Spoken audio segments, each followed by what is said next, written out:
Yasin, you have had a few weeks now of thinking about this idea that you have. Nikita doesn't know about the idea, so maybe it's a good idea to start with you just briefly telling us again where you're at with this entrepreneurial idea that you have, and then I can bring Nikita on with your design thinking hat. And Nikita has already written a book as well for children. It's about creativity, and maybe she can talk about that a little bit later. But first of all, Yasin, if you could just tell us about your idea for the products that you're creating.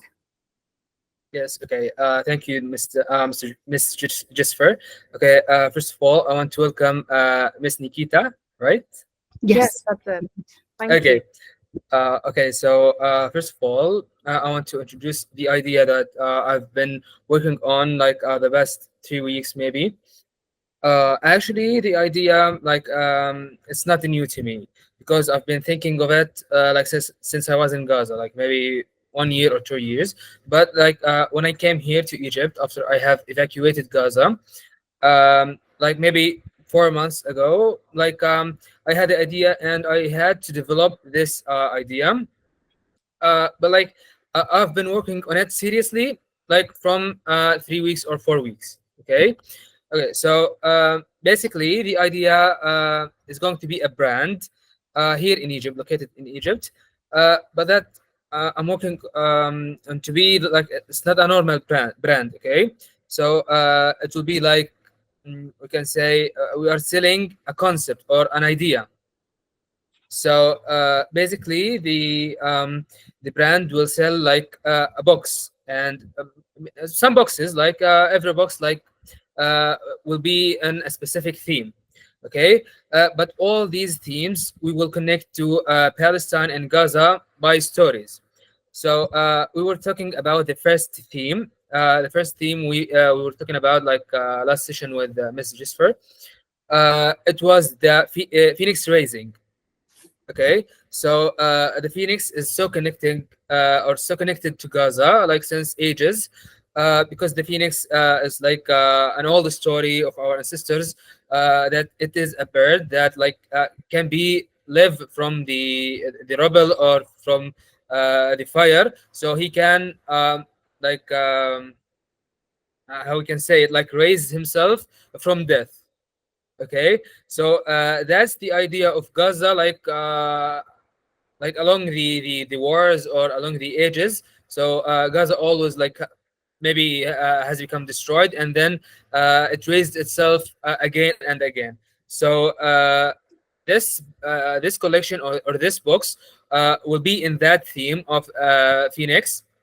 So we'll have some products. All these products will be connected to that theme. So basically, the products will be like maybe 4 or 5 products, such as a T-shirt, a poster, and maybe some stickers, and what else we have? Okay, a notebook, and we will be working on the unboxing experience. So for me, like I will take care of all the small details to give the customer a like we can say the best experience that make him feel like he's buying a luxury thing, or we can say you got me, I think. Yes. Yeah. Okay. Great. Yeah, Great. great. Well, thank you very much, Yasin. So Nikita, you've already taken a concept to the product stage, and your book is coming out soon. So can you kind of like just briefly describe like how you went from that being an idea to it becoming a concept, from an idea to a concept to the finished product form where you're going to be launching the actual book soon? So no, sort of thank you, Yasan, for sharing that. I think it sounds incredible and sort of walking me through your idea. I can see the vision behind it. So yeah, like Jasveer has said, I have written a book for 5 to 7 year olds, which is on creative confidence and gratitude, and it also has themes of sustainability. So this was an idea I had a couple of years back, actually, when I used to be a master's student at the University of Warwick, which also incidentally is where Jasveer and I met for a conference. I think what I think one of the things that helped me was sort of really understanding who my audience is. So I spoke to lots of teachers, spoke to lots of parents, like people who would be the end consumer of my product, because I wasn't allowed to really speak to children directly for ethical reasons involved in research. So I sort of tapped into the next best segment of the audience that was really close to and really understood that 5 to 7 year old audience, and that was sort of teachers and parents, and sort of I asked them to then read the manuscript I had prepared to their kids or to the kids in their school. So I think, and getting feedback from them, so like there were bits where they said, this is a word that kids don't understand, or this is a word that sort of is more American English but not British English, and like, so like it's not like a term that kids here use. And because the book is set to be published first in England before it's gonna sort of go internationally online, I thought it was sort of good to be aware of that cultural context as well. Yeah. Okay, great. Well, thank you very much, Nikita. You see, this leads me to, Yazin, you were saying last time that you're trying to create a community, and Nikita's talked about the audience, so the community, the audience, in a way, it's the same. We're using two different words to mean the same thing. It's like, who is it that you're writing for? So Mohammed, like, you are part of that community that Yazin will be including in that thing. So from your point of view, Mohammed, how is it, where do you come in this? Because you said last time that this is all about the essence of Palestine. The concept is all built around the essence. So tell us a bit about that, Mohammed. How do you feel that you can be part of this, converting this essence into a concept where it becomes something which is of high value? Yes, first I want also to say hi for Nikita. It's a pleasure to meet you. So I can say, like, I need something that will connect me with my history, with my country, with my environment, with my past, with my future. All these connections will actually, like, yani, we need them, and Yazan need them to tell us about his products. So the connections with yourself, if I can say, as a Palestinian, as he's doing something for the Palestinian, all these like connections, the history of Palestine, the culture of Palestine, what make me think of Palestine, remember the life of Palestine, all these connections actually will be good. Yeah, because you're there as part of the roots, right? The roots are there where you are, and where Yazin is, it's like he's a little bit further away from the roots now because he's gone into Egypt, but he needs to rely on the roots in order to draw on that essence. Yes, of course. Like everybody here in Egypt who left Gaza or have evacuated recently, everybody is looking for anything to connect them with the land of Palestine and with the land of Gaza. So that brand, just like we can say, heal a part of me. That part is like was hurt by the war, or by the evacuating of Gaza, or by the distance between me and Gaza and my friends and my family in Gaza. So we can say the brand like represents my identity, or my we can say our souls as Palestinians. So it connects us with our land and our identity. Yes, and also, do you remember last time we were saying about how we talked about Che Guevara? Like, it's an iconic figure. You show that picture of Che Guevara around the world, and people can connect with the essence of oppression, like, or fighting for justice, I suppose. And that's what people connect with. People connect with those values. But when you talk about, like, the details, for example, the details of the suffering, when you, a few weeks back, when you were talking about how hard it was, like, not to eat meat for a few months, that for somebody like myself, Nikita came to my home at the weekend and I had to tell them in advance that I'm a vegetarian. I'm cooking vegetarian food. Nikita, you're not a vegetarian, are you, Nikita? I'm vegan. Oh, okay. Oh, yes, of course. I remember. Yeah. So at the lunch, a couple of people were vegan. I'm not a vegan. I do drink milk and I have butter and whatever, but I had to be careful. So I cooked without butter, without any dairy products. And so what we're talking about here is that when there is like that diversity, some of these superficial things, like what we eat, for example, that can, if I didn't ask people what they want to eat, I could have alienated them, that they wouldn't have had anything to eat. And so we do have to, when you're thinking about your audience, you're thinking about your community, we do have to have a sensitivity to what their needs are, right? Yes, of course. Actually, I want to connect that point to another point we have today, the concept of boycotting. Mm-hmm. Now a lot of people around the world are boycotting like some products that supports the Israeli occupation. These people just boycott these products. Why? Because they want to heal themselves, or like you can say to support Palestine in any way they could. Okay. So I think that these points are connected somehow. Yes. Yeah. It connects them with something like the vegetarian and vegan people. They don't eat like milk or meat for a reason, but for some reason, that's the same concept of boycotting. That's true. You see, I was about your age back in the 80s when South Africa, there was the apartheid, and we were boycotting businesses that were doing, like banks even that had business in South Africa. We were boycotting those businesses for the very reasons that people are boycotting, the various big large organizations now. And it did have an impact, because one of the, people say, like, we live in a democracy, and even in democracies people can be manipulated to move one way or move the other way.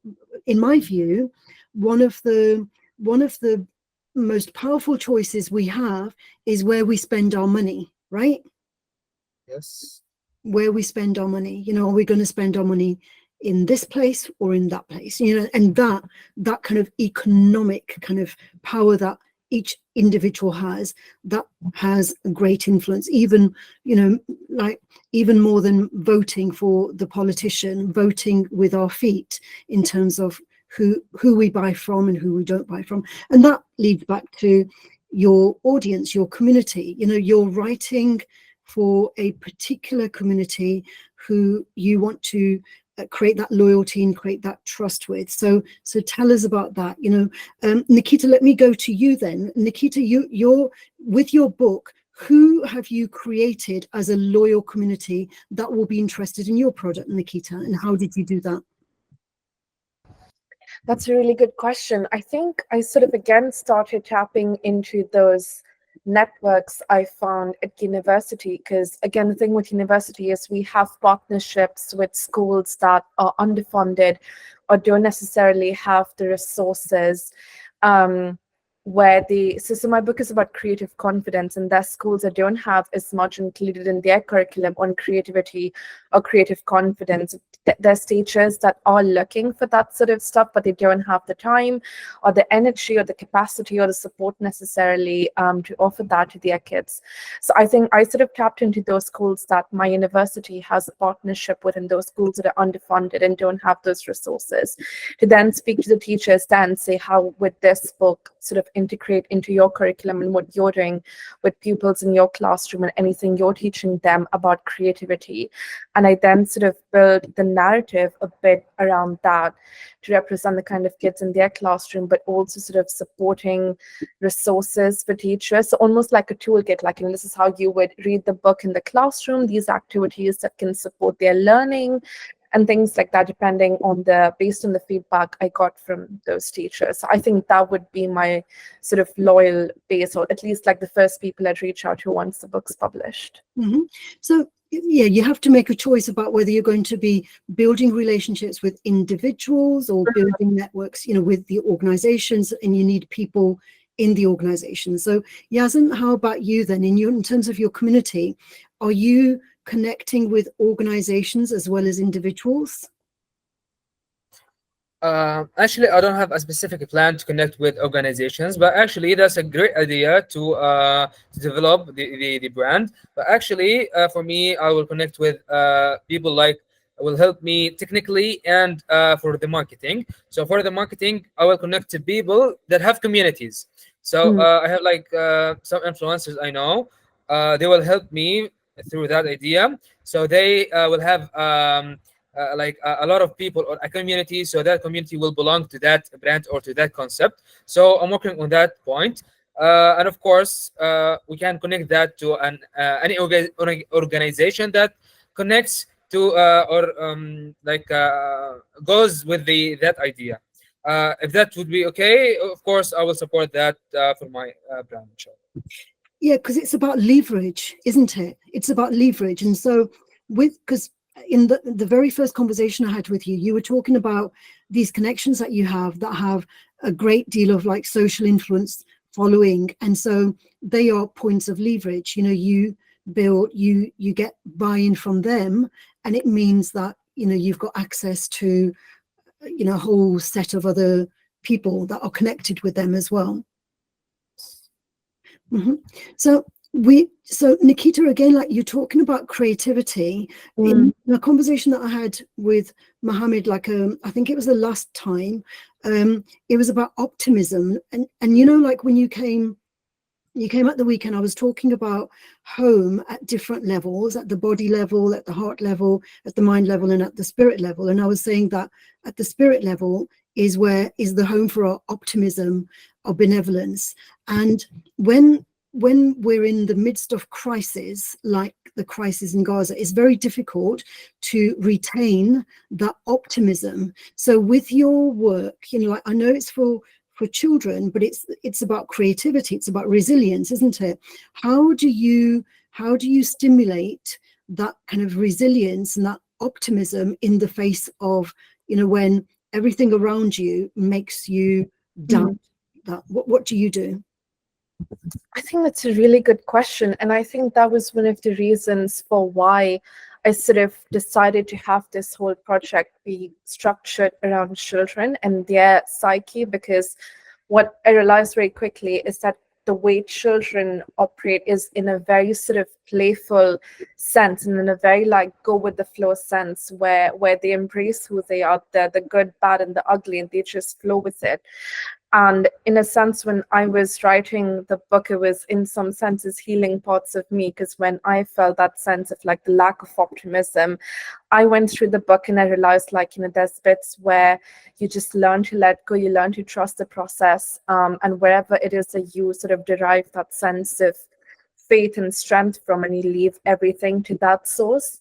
So I think partially that source of strength has been sort of that connection to my faith and that connection to Sikhi. But sort of in terms of the book, in terms of creative confidence, I think it has been more about letting go of the need to control the outcomes of the process, whether it's in terms of the project, like, the numbers and like how many books are we going to sell, how many numbers are we going to tap into, to then focusing on the process and building those relationships. So like, again, with the example I gave of going into those schools and actually understanding teachers' needs of like, this is where the book can support them, or if there's instances where the book cannot support them, how can I then tailor sort of a workbook or a supporting toolkit around the book to support their needs, or something that solves their problem around the lack of time or energy. Because what they're doing is incredible in terms of delivering education in classrooms. So how can I do something that stimulates their ongoing conversations and their ongoing work? Yeah. So Mohammed, last time we were talking about your, the baby in your family, and about how the baby doesn't know what's going on, and so they're just so full of like life, I suppose, aren't they? Because they're not aware of the external, and so everything that they respond to is coming from inside. So Mohammed, how do you feel about the fact that when there's somebody other than yourself that you can help, does that help to be more optimistic? Mohammed? You mean like when somebody else like doesn't facing what I'm facing exactly, or what exactly? I didn't hear the last thing actually, so I didn't understand. Like the baby in your family, your sister's baby, when Yeah.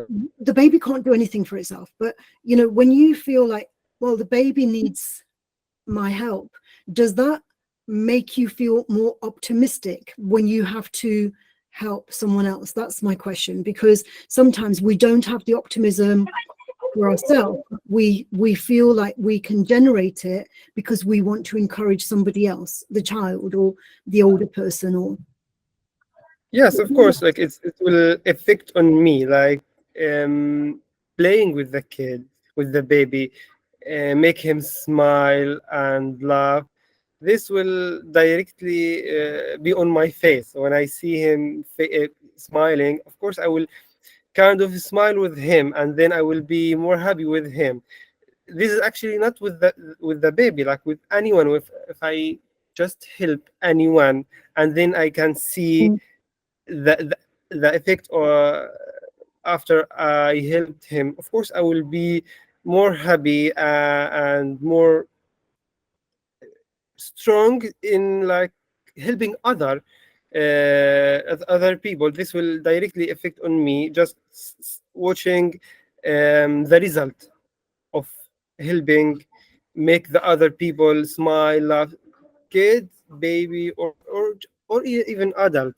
So like doing, if I can say, like make it in general, helping, doing something good for other, this simply will be on my face, especially if I touch the result of helping the other. yeah, that's the point, you see. So it's about this optimism. Optimism kind of comes when we see the bigger picture, not just ourselves. It's that bigger picture, isn't it? So for you, Yazan, what is the bigger picture? Who do you see your products helping?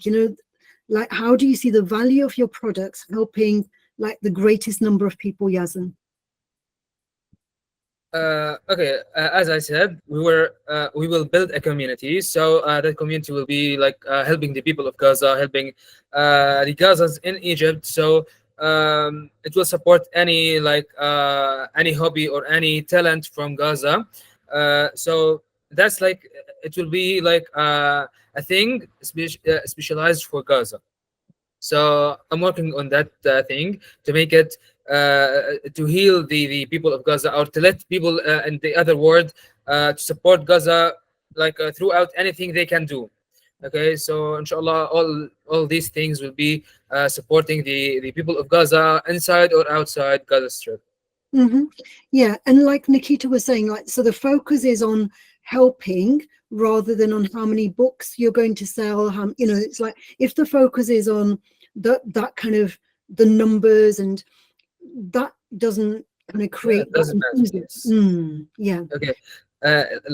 We should present that we shouldn't present it like a brand. We should present it like an idea and a concept, or maybe an organization, so that people can connect to that. It's not like a relationship between a customer and a seller. So it will be a connection between like we all like a family. We all like share the same problem. We all want to support. So we all under that ceiling and under or we are all supporting that idea or concept. Yes, and it's so much bigger than Gaza as well, because Of course. yeah, it's so much bigger than Gaza. Because like when I mentioned to Nikita that I was working with this, Nikita, you were really interested in joining in the conversation. So what was it that motivated you to share your skills and your experience? Nikita was born in Dubai, which is kind of close to to where you two are. It's closer to Egypt than it is to here. So Nikita, what was it that motivated you to share in this conversation and to build bridges like this? So I think for me, it was sort of the parallels that you drew between sort of the resilience that our ancestors have shown and the things, atrocities that have taken place in Sikh history to what is happening in Gaza today. And sort of that sort of parallel showed me how much resilience was shown by ancestors then and how much resilience is sort of being displayed by people in Palestine today. And sort of also the thing you said about there being something there, like there being a power, an indomitable spirit that's bigger than yourself. So you can break homes, you can break physical homes, but there's something about the inability of sort of physical weapons, and even for that matter, sort of psychological warfare, being unable to sort of break or shatter something that's sort of so deep and entrenched within the Palestinian spirit, or for that matter, any community that has been sort of suffering for long, and that is sort of so connected to their faith and so connected to their land, and that's just unbreakable. That just runs within you. So yeah, I think it was that parallel that really sort of drew me to this conversation. Yes, yeah. And so you see, Mohammed and Yazan, both Nikita and I are both Sikhs, and Sikhs have faced genocides over the last 500 years. We have faced so many genocides, so many. At one point, Sikhs were living in the jungles, right? They were living in the jungles because they were being persecuted everywhere. And when they were living in the jungles in the Punjab, the rulers at that time, I think there were like thousands of them living in the jungles, and the rulers, first of all, they had these carpenters go and cut the trees so that, you know, they could find them, and then, like, you know, the Sikhs were fighting back and killing some of these people who were cutting down the trees, right? And then what they did was they set fire to it. They set fire to it, you know, so that it wasn't even just cutting trees, and still, you know, our community survived. So in the same way that, like, the little babies, the little children, it's very healing to engage with them because they don't know what's happening. But at the same time, it's also, I think there can be some resilience that is gained from speaking with people like Nikita and like myself, who have got ancestors who've overcome all these genocides. And it's like, well, yeah, we've been through these genocides, and here we are, we're still here, we survived, right? There's strength in that as well, in that experience, in that long-term experience. So in terms of the design thinking then, Nikita, you know, because you are very much you advocate for design thinking. Can you tell Yazan and Mohammed what design thinking is, what the main elements are? Sure, yeah. So design thinking is basically a methodology that gives you the tools you need to connect more deeply with your sort of consumers, so to say, with your users. And I think from what you were saying, yes, and I think that's already, that seems to be the spirit of your brand, because I think everything, and storytelling and empathy is a huge part of design thinking. I think what positions design thinking differently from like critical thinking or any other forms of problem solving is the fact that you really want to understand what your user needs. So you're not there to solve sort of a want or a desire, but you're there to really address a deep-seated need. And I think from everything you said, it was design thinking, maybe even without using that term, because you said it was there to heal that part of them that, for especially like for people who aren't in Gaza, and for people like yourself who are in Egypt but who want to feel connected to their roots, and it's to remind them of home. So everything you were saying was that, and even what you said about sort of, it's not like the relationship between the traditional sort of seller and end consumer, but it's more like sort of like, you know, from a fellow brother to another brother, or a sister to a sister, and that sort of resonates very deeply in the principles of design thinking as well. So I think that story is already sort of loud and clear in what you just said. The empathy and the responding to the actual needs, rather than trying to sell people something they don't need. You're responding to the needs, you're providing them with what they actually do need. So, so Yazan, have you heard of design thinking? Yeah, yes, of course. Yeah. So as Like I have, I don't have like a lot of information about design thinking, but like I have like a small idea about it. Like we use it in programming and for engineers, for creative people, they will use the design thinking. For so I'm interested to learn more about design thinking.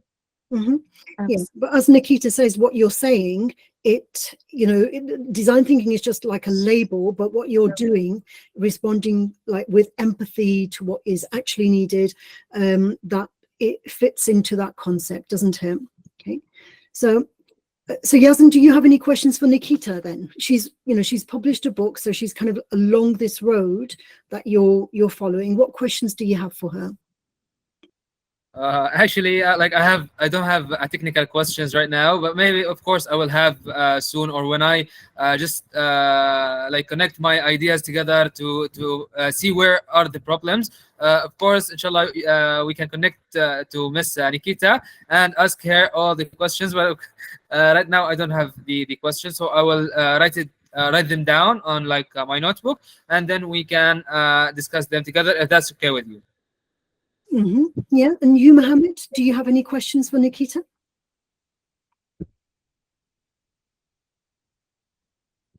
You're muted, Muhammad. Oh, Mohammed, yeah, you're on mute. Actually, no, I don't have a question right now, but maybe in the future I will be happy to like make a discussion with her. Yeah. Okay. That's more than that's absolutely fine. So if there's anything you'll want to chat about, you're very happy to do it whenever you'll feel the need or whenever you'll feel ready. That's fine.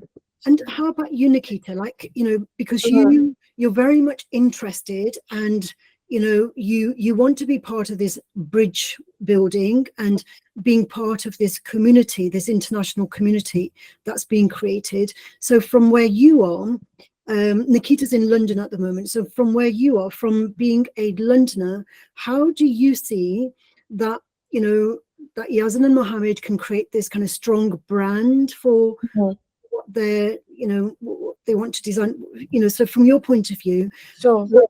What suggestions do you have? So I think what sort of came to mind, and this may be something you have already thought of, so you can ignore it if that's the case, but sort of the first thoughts that came to mind when you were telling the story of a brand, I think the story is it has a very strong story. So I would say, in sort of my experience, it's about communicating that story loud and clear. Why, I think having that why sort of position very clearly to your audience really helps. So like the North Star behind what really prompted you to do this, what really prompted you, like sort of, so what planted that sort of initial seedling of an idea in your head to then what really pushed you to sort of bring it to life. I think telling that story in a way that's authentic and in a language that the people around you can understand. I think that's the first sort of suggestion that I would have.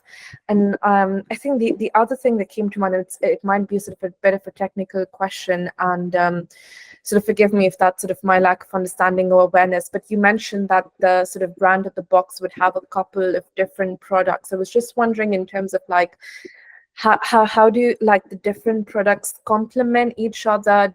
Can people choose between them, or do they all come together? What's the story behind sort of having each of the individual sort of products? I'm just thinking about sort of the more technical and USP side of things, the unique selling point. And I'm just thinking about how the different products sort of fit in to then give that consumer that sort of whole experience, if that makes sense. Okay. Actually, the products like or the target group are like maybe students or youth people. Okay. So youth people like in the university age. So of course they will use like a notebook. They will love to use some stickers on their laptops or their notebooks or whatever, and of course they will love to like design their room or their desk with like a poster. And of course they will love to like youth people love to represent their personality. So with this t-shirt they will love to wear, like maybe in home or outside in university. So all these things will connect him to that idea. So when he sees the we can say the stickers on his laptop, when he sees the poster on his desk or whatever, so he will feel like with a good feeling. And that's what I feel, of course, for me, because I'm interested in that thing. Like I'm a youth, a university student also. So you can see right now, but of course, like my laptop is full of stickers, and I love posters, I love these things. I know there's a big group or a huge group that loves the same thing. Okay, as Miss Jesvir said, we will connect without, or we will make bridges between people, like with no need for the same language or for the same religion, or like without any border. Okay, so as we said, like the humanity is our title or our thing we will be working on. So as you mentioned before, like maybe in South Africa they faced the same thing, like many years ago. A lot of people face the same thing. So people who have the same situation will feel that that issue, or the Palestinian case. Okay, so these things will connect any person from any other country, from maybe you can say UK, from India, from Palestine, from South Africa. They will be connected to the humanity idea. Okay, maybe people faced like genocides or problems in different ways, but the only concept that we all people like accepting together, that is the concept of humanity. So they all will support humanity and connecting to their lands, because they all were fighting for their rights, for their lands, and for their homes. So that is the idea of me. I think I really like I didn't get the point exactly. I hope that or my answer was enough for you. Yeah, no, it makes sense. I think when you, now that you mention your users, people you're focusing on as students and people in university, I think I can now see how the stickers, the posters, the t-shirts, I think I can now see how they'd all tie in together. I wasn't aware of that before. So yeah, no, it makes perfect sense. Thanks for clarifying that. So there's the visual, and then like a visual kind of image crosses boundaries, doesn't it? Like for example, that Che Guevara image, you don't have to speak English, you don't have to speak Spanish, you know what it stands for because it's a visual image. And it's Iconic. Iconic, yes. And it's the same with music as well. When you're talking about these revolutions, I suppose, it's like music is like, I always think about Bob Marley, like when you're talking about this international kind of compassion, Bob Marley kind of is iconic for his music because that music connects everyone. People know what it means. So have you thought about the auditory as well, Yazan, or is it just going to be visual? Yeah, of course. As we said, we will be working to make it iconic. Like everybody, when they see the icon of the phoenix. So the phoenix is like an old story that like our ancestors created or told us about. Okay, so that iconic thing, anyone will understand it. As we said, we are connected to the concept, not to a visual thing or. No, the concept will connect every people and create bridges for that thing. That's right, because the phoenix rising is an archetype. It's an archetype. It goes back thousands and thousands and thousands of years. Like, I'm sure, like, if we go back to the history of like who first told the story of the phoenix rising, was it an Arabic story? It's like we don't know where it comes from, but we all know that it comes from like ancient times, basically. And so that's why people can relate to it, that this concept of rising from the ashes. And we talked about genocides in South Africa against the Sikhs and whatever, but it's not, it doesn't, people don't have to connect because they have experience of genocides. They connect because we all know what grief is, right? You know, like, we know what grief is, we know what suffering is, we know, we because we're human beings, we feel these things. And so each one of us at some point, we have experienced that kind of pain, the loss of a family member, you know, so we know that pain. And so it's relating to that, isn't it? That's what empathy is about. Empathy is, you don't necessarily know exactly what the other person is experiencing, but you can have a very good guess, right? That's Yes. it. Okay. As we said, like, humanity connects us. Yes, yeah, we're human beings. I mean, even animals, you know, even animals cry. Like a horse will cry if like another horse is suffering, whatever. And so, you know, a horse will cry if a human being is suffering, you know, that they're attached to and whatever. So it goes across, not just human beings, it goes across kind of like life, doesn't it? Yeah. So Mohammed, so going back again, because I think in a way, because you're still in Gaza, that's where the deepest crisis is. You're right at the center of it. So for you, like these building bridges with people who are outside of that suffering that you're experiencing, how is it that people on the outside can help you to be more optimistic? What is it that you need? Actually, we need many things in everything, but I can start with supporting us, like make a push on the politicians in all over the world. This will make, at least there is a chance that this genocide will stop. They try to make our story alive. Like there is many famous people, if I can say, there's many media trying to destroy our story, try to hide it, like Facebook and Instagram, even X, Twitter, trying to hide our story. Anything we are trying to publish it to the people in the world, they are hiding it. So, like, make a pressure on the politicians, make our story, our genocide alive. Still think of us, because like I don't want like the people will say about Palestine, will think about Palestine for a month, 2, 3, and we are now in the 10th, and very soon next week we will start in the 11th month. So very soon it will be like 1 year. I'm very afraid that every time when it take more time, the people will start talk about anything else, but like not talking about Palestine. So maybe it will be like normal that there is people still die or still murder in Palestine. It's normal that Gaza is already destroyed. There is no Gaza anymore.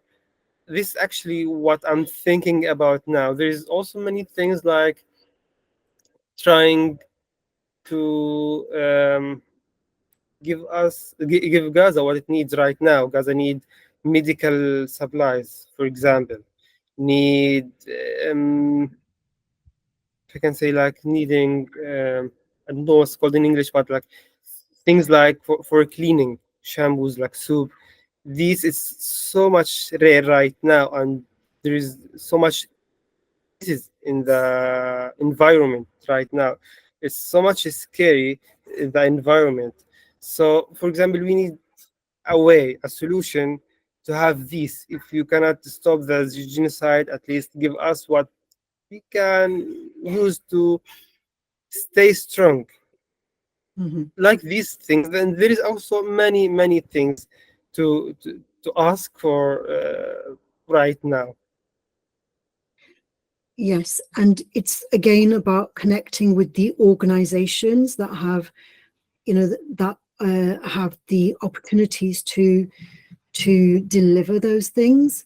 Nikita, do you have any kind of response to this? because what I notice, the reason I'm passing it on to you, Nikita, is because what I notice is that there's very much of like with the normal charities like Oxfam and the Red Cross and all of those charities, normally we would be seeing so much kind of a push, but there is a silence, right? Have you noticed that silence?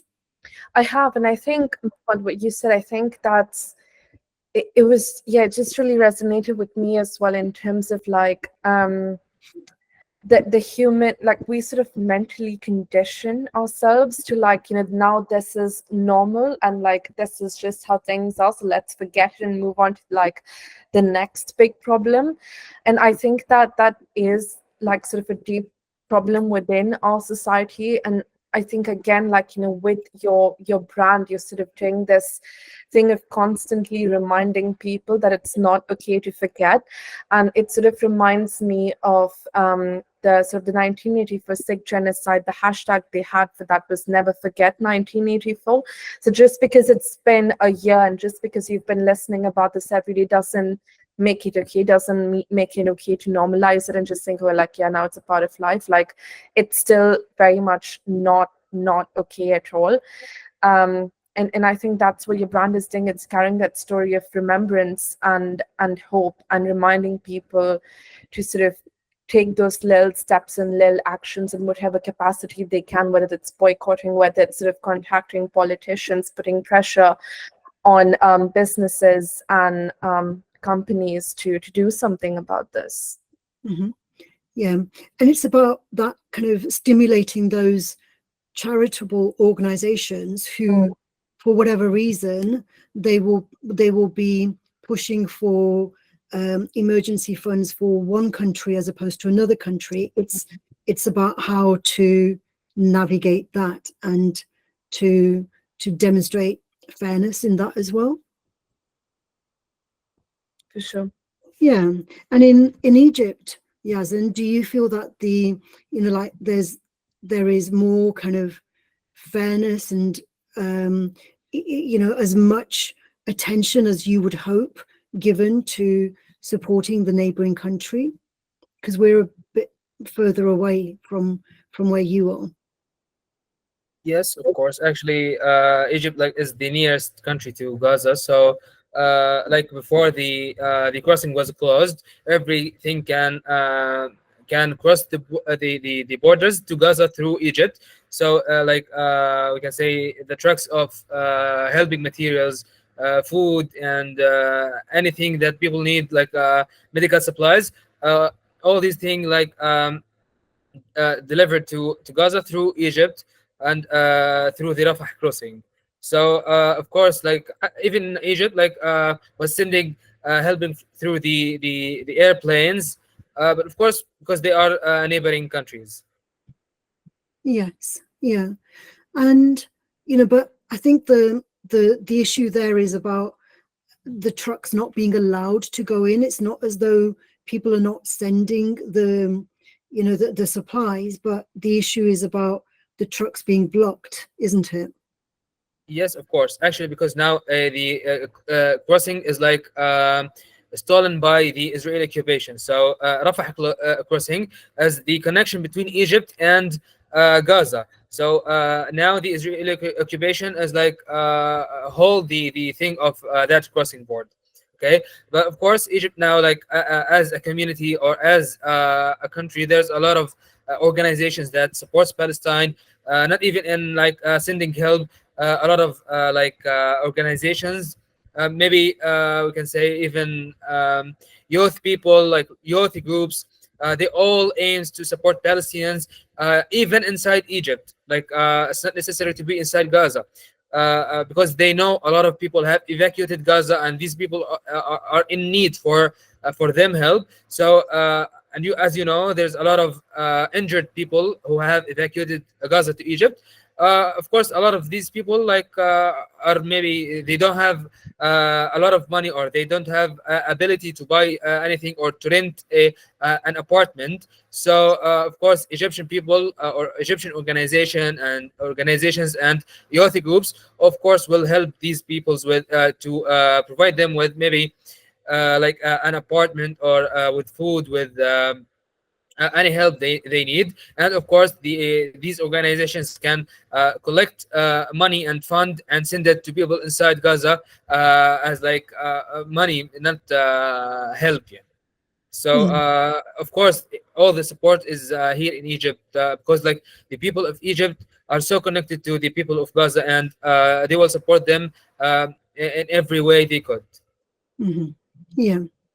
Yes. And so so we think about the things that we need at the material level, which we don't have a lot of control over. What you do have control over is the ideas. You have control over the value that you're creating with these concepts and everything. And so it's through that you can stimulate the rest, right?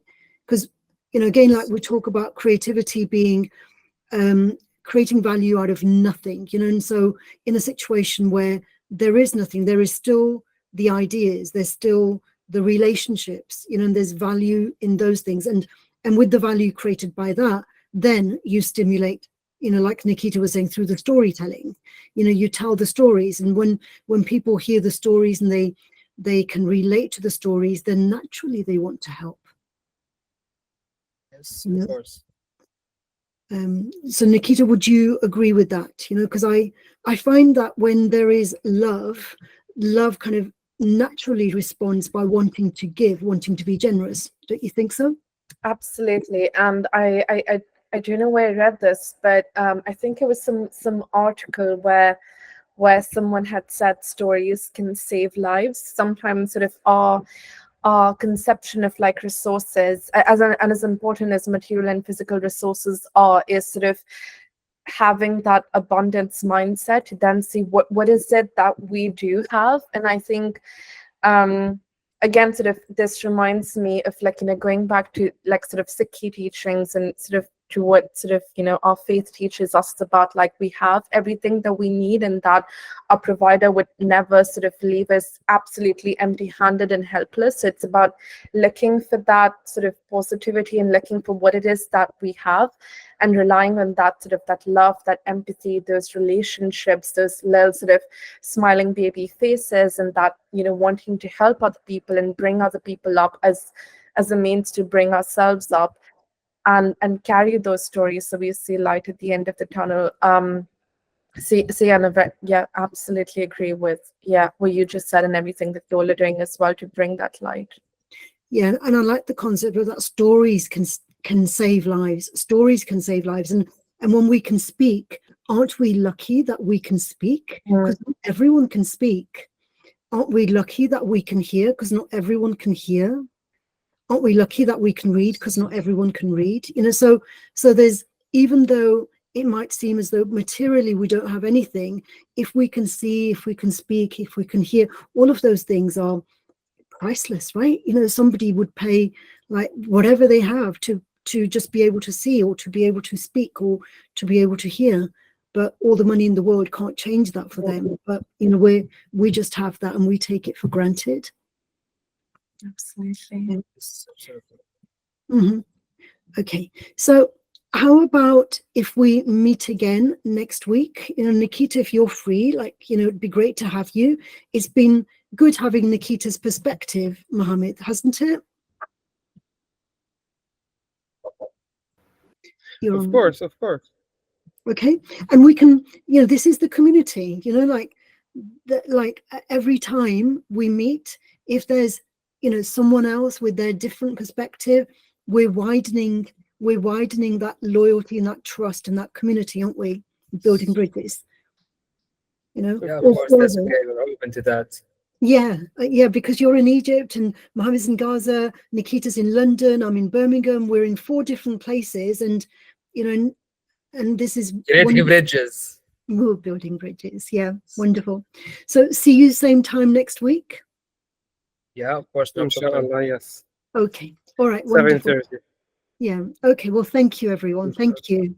Bye. Thank you all. It was a great session. Thanks for Nikita. It was a pleasure to meet you. Thank you. Thank you so much. Thanks for having me. Yeah, thank you. People. Thank you. Bye. It was a great session. Bye. Thank you. Bye. Take care.